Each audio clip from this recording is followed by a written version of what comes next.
Welcome to a brand new episode of CNV Bazaar Buzz here on the NDTV network. I am Cyrus Dabar, and as always, we've got a jam-packed show with some really hot metal. Check it out.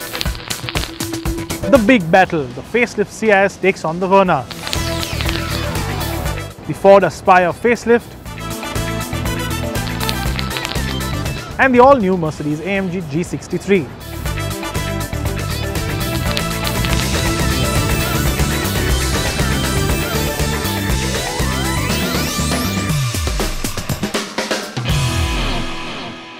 So let's start things off with that big battle royale. This week, it's the facelifted Maruti Suzuki Ciaz versus the benchmark of that compact sedan segment, the Hyundai Verna. Have the improvements on the Ciaz improved the car to take on that Verna and to knock it off that top step? Well, I've been driving both those cars, and here's what I think of these two. The Hyundai Verna is the current benchmark in the fairly crowded compact sedan segment. Launched in late 2017, the new generation car took on its then rivals, the Honda City, the original Maruti Suzuki Ciaz, to come out victorious.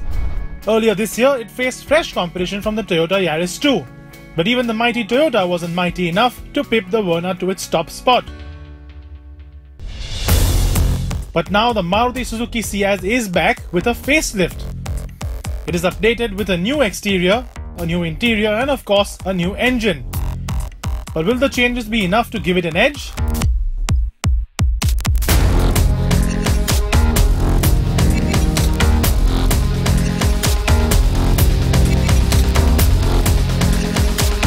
So let's start with the obvious first point of comparison, prices, and let's get to petrol first. Both the new Ciaz and the Verna are available with a petrol engine mated to both a manual and an automatic gearbox. But while the Ciaz gets just one, the new 1.5 litre petrol, the Verna gets a 1.4 and a 1.6 option, but more on that later. Both cars are available with 4 variants each. While the base model Ciaz starts at 8,19,000 rupees ex-showroom, the base petrol Verna is actually cheaper by 20,000 rupees. But with most people choosing higher variants anyway, it is interesting to see how that turns around with the top specs. The Ciaz Alpha comes 3,000 rupees shy of 10 lakh rupees, and the Verna SX with the optional package costs 11,51,000 rupees, a whole lakh and a half more than the Ciaz. It is better loaded though. The Verna Petrol Auto is available in 2 variants with prices ranging from 10,65,000 to 12,65,000 rupees. The Ciaz on the other hand gets 3 variants to choose from with prices ranging from just under 10 lakhs to 10,97,000 rupees. Essentially, a top-of-the-line Ciaz petrol automatic is just as expensive as the entry-level Verna Auto.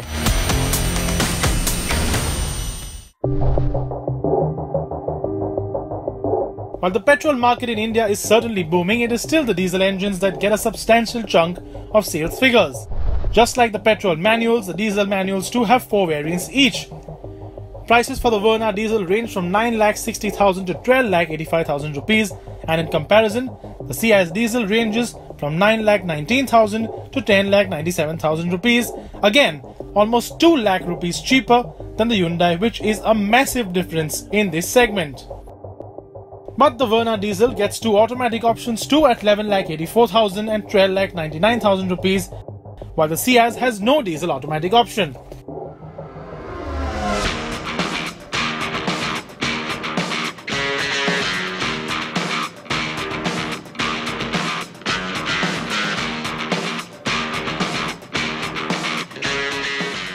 Now the one we're driving today is the Verna in its top-of-the-line automatic variant or avatar, and you can get the petrol version in 2 engine options. You can get a 1.4 litre engine which is 99 horsepower, or you can get a more powerful 1.6 which is the one we have here, and that makes 121 horsepower.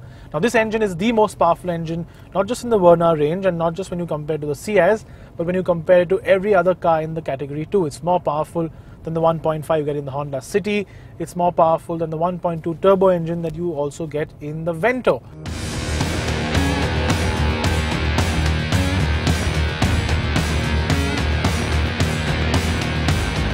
Not only is the Verna more powerful on paper, that performance does translate well to the road too. The engine is smooth and has a really strong mid-range performance, which means you don't have to shift down to a lower gear all the time. or in the case of an automatic, gentle push down on the throttle can easily build up some speed. The Ciaz, on the other hand, gets a new petrol engine, a 1.5-litre 4-cylinder naturally aspirated unit that makes 103 bhp of peak power and 138 Nm of peak torque.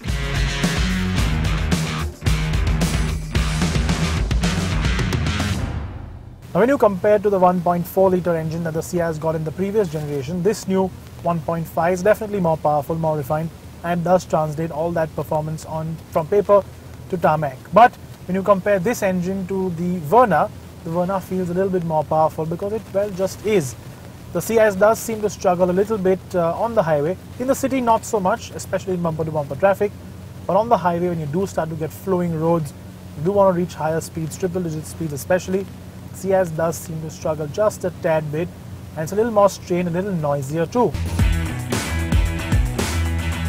The petrol Ciaz 1.5 with the manual gearbox returns 21.56 km per litre. The Verna, on the other hand, gets 19.1 for the 1.4 petrol manual and 17.7 km per litre for the 1.6 litre petrol manual. The automatic petrol Verna gets 15.92 km per litre, and the Ciaz Auto, on the other hand, gets a substantially better 20.28 km per litre. Now coincidentally, both the Ciaz and the Verna that you're driving today are petrol automatics, and that's a big growing audience, especially in urban areas. Now while the Ciaz gets a 4-speed unit, which is a slightly older bit of technology, the Verna gets a 6-speed torque converter, and honestly, there's just no comparison. That 6-speed is a better gearbox, it shifts better, it's more smoother, and the kick-down motion on that car is a lot better too. It just has much better response to your driving in all conditions. And that brings us to the diesels. The Verna Year 2 offers not only a bigger but also a much more powerful engine. The 1.6-litre 4-cylinder turbo makes 126 bhp and 260 Nm of peak torque. The 6-speed manual offers a fuel economy figure of 24.75 km per litre, while the 6-speed auto gets 21.02 km per litre. The Ciaz, on the other hand, gets the tried and tested 1.3-litre multi-jet diesel engine that makes just 89 bhp of peak power and only 200 Nm of peak torque. But what it does lose out on power, it gains in fuel economy with a whopping 28.09 km per litre. So to wrap it up, while the Ciaz wins in terms of fuel economy, the Verna absolutely trounces it in terms of sheer performance and has that diesel auto up its sleeve too. Both Ciaz engines have the SHVS or mild hybrid system, and that marginally helps attain better fuel mileage figures.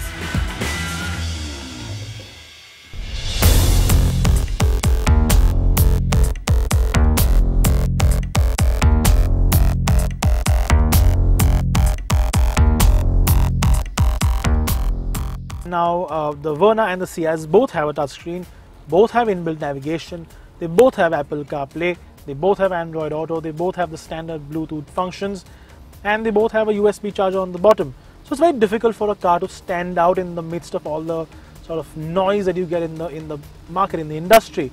But the Verna does, and it does rather well. It's actually a very cool feature, very literally. It's got cool seats. Now I keep saying cool seats are great for India. A few people actually don't agree with my opinion, but I love them simply because of the fact that I feel very, very hot while driving in this heat, in this humidity, and it helps me cool my butt down and makes me sweat a little less. That's always a great thing. The other feature that the Verna gets over the Ciaz is a sunroof. Now, while it is a little bit of a gimmick, and while the sunroof in India is not exactly ideal because you do have a lot of pollution to deal with, a lot of heat to deal with, but imagine those few days when there's almost no pollution in the air, you're driving up in the hills and you do want to enjoy that fresh air. Having a sunroof is one of the nicest things you can have. Crank it open, enjoy that fresh breeze coming in, enjoy some nice sunlight for a change. It will make you feel a lot nicer, a lot happier. And then of course you can combine it with those cool seats. You can keep your back cool.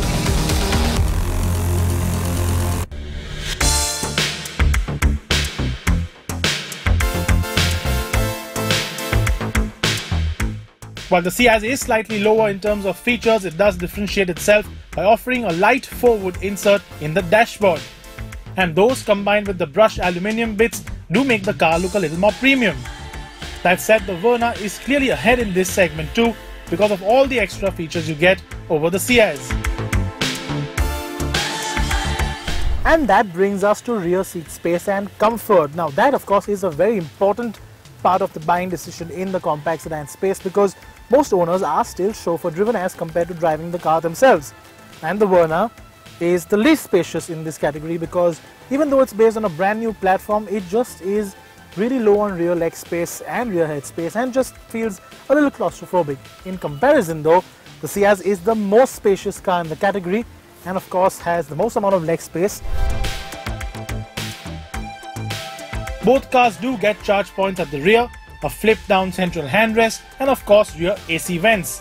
Both cars also have faux leather in the top spec model. While the Ciaz and Verna both get ABS along with 2 airbags and ISOFIX child seat mounts as standard on all variants, the Verna also gets an optional 6 airbags in the top spec model, giving it a clear edge in terms of safety sweepstakes. The Ciaz Automatic does have ESP though. And that finally brings us to our final point of comparison between the Verna and the Ciaz, which of course is design. Now the Ciaz has got a bunch of upgrades which actually make it look rather nice now. That grille does seem to work rather in its favor and those bumpers do make it look a little sportier. Just adds that bit of coolness that the Ciaz desperately needed. The Verna though still is a nice looking car. Well, maybe not in that color, but in general it is. And that sort of cascading grille makes it look really contemporary, very aggressive, and it does work. The big update though for the Ciaz is the fact that you now get an all-white lighting structure up front. And while a lot of people do opt for this sort of all-white package as an aftermarket accessory, the fact that it comes with white LED headlamps, the white LED DRLs and the white LED fog lamps is a great sort of push in the right direction for a lot of buyers, and that actually might be a selling point for a lot of people. So which one should you buy? Well, if you don't mind the extra cash, the Verna is the hands down better car. Yes, we know it's 2 lakh rupees more expensive, but then you do get those extra features. You however cannot deny the Ciaz's advantages with both prices and space, but on every other count, the Verna trumps it convincingly.